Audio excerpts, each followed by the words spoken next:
we wake up just pretty quickly, like relative to a 24-hour period, your wake-up period, at least for most of us, unless we got real. Some of us take 2 hours to wake up, but most people wake up and get up. And if you do, that would be just a click of the finger relative to your 24-hour day. We wake up very quickly. In fact, it's usually 1 year. In fact, it's really down to 24 hours. In fact, it's really only about 20 hours long. The primary wake-up time in the whole thing is about 3.5 days. And we wake up, and then we go through a series of awakenings all the way up to this point again, and then we fall back asleep again, and then we wake up again. So there's a dark side and a light side. It's just the image of the earth. The earth is dark, half of it's dark on one side and half of it's light. And the side that's dark is pretty much asleep, and the side that's awake, light, is pretty much awake at any particular moment. And only we do this in stages. And these stages are called yugas. There's very specific periods in there where you awaken and you fall asleep and such. And there's much more to it because there are dimensional levels connected to all of this. We have always assumed that time is linear and in the past of the earth, and it isn't been linear at all. And there's been, and without truly understanding the nature of time and the nature of the dimensions and what is happening there, to try to date something is just ridiculous. It has nothing to do with anything at all. But we do it anyway. So,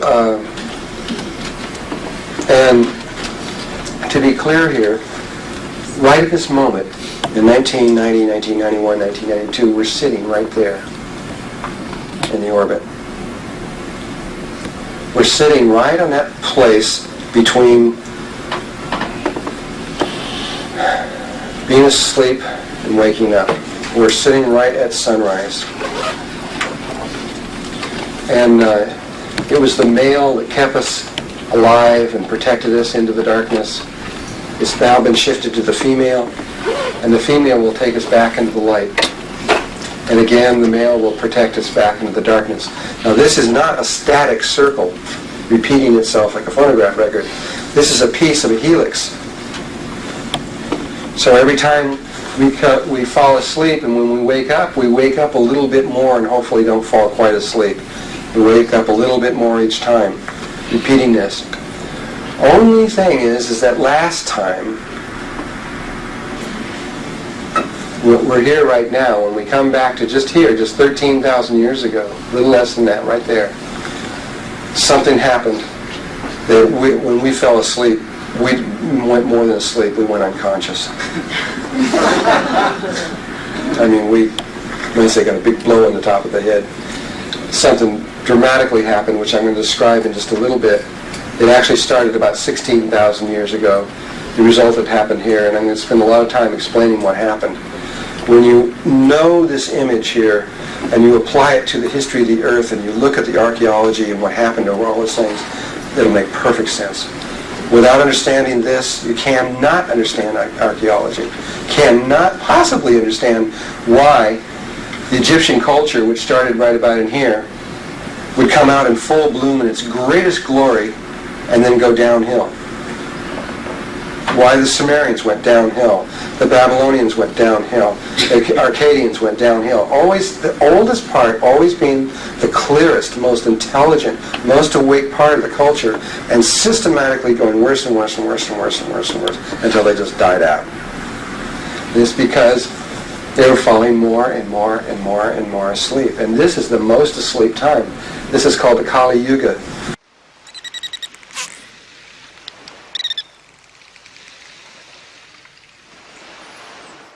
These are the yugas, Hindu philosophy.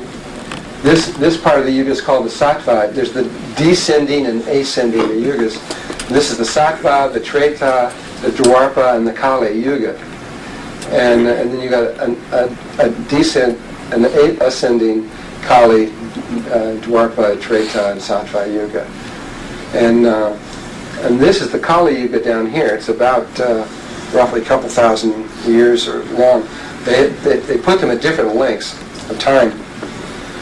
There was a period in here that we just came out of just 900 years ago where we were just sound asleep and snoring. I mean, they call it the Dark Ages and everything. It really was. I mean, we were just asleep. We didn't know what we were doing. And there's all these people running around. All the books and everything that were written during that time, they were written by people who weren't awake. Got to be really careful about anything that was written in the last 2,000 years. And there was a lot of secrecy that was done. They knew that the people that were kind of awake knew that we weren't in position yet for us to wake up. And so the people that had some kind of awareness would keep things, and they would put it in secrecy. They would write it down purposely incorrect, so that if anybody got a hold of it, but their school, they would tell them what the key was. But then those books survived, and then we read these books, and we think, well, this must be how it is, when it was a lie to begin with. Or they didn't even understand what the heck somebody was talking about the yugas. A lot of people, especially the Hindus, put some of these yugas at 100,000, 150,000, 200,000 years, when they're talking about a cycle that's only 26,000 years long. And they didn't know that. They didn't even understand what the patterns were that were underneath it.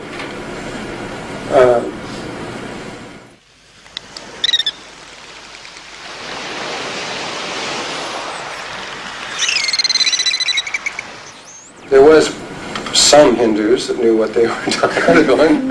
One of them was Sri Yukteswar, who was Yogananda's guru. He put the cycle at 24,000 years, which, considering where they were at that point, that was really pretty good. That's only off by 800 or 900 years on each side, and that was pretty good. But look, there's one thing I want you to notice about this one. Here he has the yugas on the outside. Here's the nearest point to the galaxy, the distance point. He's got his put right here, only this was done in the late 1800s, so we're not exactly in place yet. And inside here he has the constellations, because the precession points to all 12 of the constellations as it moves around. So you can tie the constellations to the yugas, which is what he did here. And now where we sit at this moment, he has this here, but where we are right now is this line right here between Virgo and Leo. We're right on the line, and depending on the astrologer that you talk to, everybody has different ideas about these things and where you're starting from. But many of them see us right in between, physically, we're talking about physically, right in between Virgo and Leo. Some see us in the third eye of the Virgin, which is where that's placed right in the middle between them. And but that's physically in the orbit. But if you were to look out across the heavens, you see us going from Pisces into Aquarius.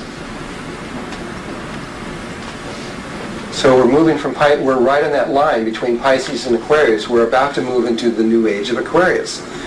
That's not just a song, it's literally the truth. And but this Virgo Leo is real interesting when we start looking at the Egyptian artifacts and the whole thing, and you look at the Sphinx, which was half virgin and half lion. And when you see that there is one of these calendars in the sand from the air, 3 miles in diameter, marking all this stuff on the ground, invisibly, but clearly. And that is that when you calculate all that back and you put all the thing, we're going to do this a little bit later, and where are the Sphinx physically sitting on there, right in between Virgo and Leo. And the Sphinx originally was a female. So many people think now it's a male, because for a while they changed it and they put a beard on it. But the beard fell off, but they changed the outer look of the face to look more like a male. But originally, according to all the ancient writings, was a female and a lion. So, this understanding here of the precession of the equinoxes and the astrological signs is real important to understand why this moment of 1990s is so important, because we're in that place right when the sun's coming up. And you can read about in the ancient Sanskrit how they describe each of the yugas, what happens to us normally as we fall asleep and wake up in each one of these things. And when they talk about coming into the Dwapara Yuga, where we are right now, they talk about how we start becoming involved in inventions. They even talk about electricity. They even talk about flying in the sky. You know, the airplanes and all this stuff that we become involved in all this technology and everything. And then they draw this line down the middle. And suddenly we throw it away. We throw it out the window.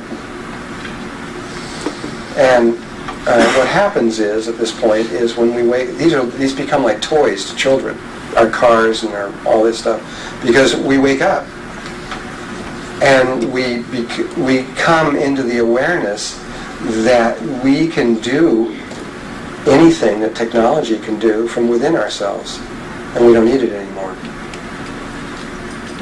And a whole new level of human experience takes off from this point on, which is where we are right now. We're all will experience this in our lifetimes. And we're in place right now as of this minute. The transition could take place tonight, could take place. We could have no more than a 5 or 6 hour warning. And I'll tell you, this is a warning that once you know what it is, there's no doubt once it starts taking place. And that may be all the time you have.